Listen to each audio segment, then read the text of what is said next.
උසස් පෙළ පෞද්ගලික පන්ති ගුරුවරයෙකු විසින් ළමයින්ට වීවැල් කිහිපයකින් පහර දීමට අදාළව පරීක්ෂණයක් සිදු කෙරෙන බව ජාතික ළමා ආරක්ෂක අධිකාරිය සඳහන් කරනවා.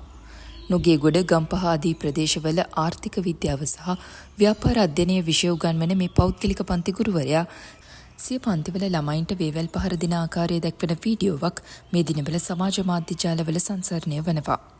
එක් වීඩියෝවකින් දැක්වෙන්නේ ගැහැණු ළමයෙකුගේ ජංගම දුරකථනයක් ලබාගත් පිරිමි ළමයෙකුට එම ගැහැණු ළමයා යොදවා වේවැල් පහර දෙන ආකාරයයි.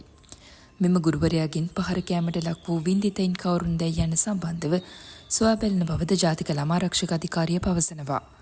ළමුන් ලෙස සැලකෙන්නේ වයස අවුරුදු 18ට අඩු පිරිස් බවත් උසස් පෙළ පන්තිවල අධ්‍යාපනය හදාරන ඇතැම් සිසුන් වයස අවුරුදු 19 සම්පූර්ණ කර තිබීම නිසා ජාතික ළමා ආරක්ෂක අධිකාරියට නීතිය ක්‍රියාත්මක කිරීමේදී ගැටලු සහගත තත්ත්වයක් පවතින බවද එම අධිකාරියේ ජ්‍යෙෂ්ඨ නිලධාරිනියක පැවසුවා.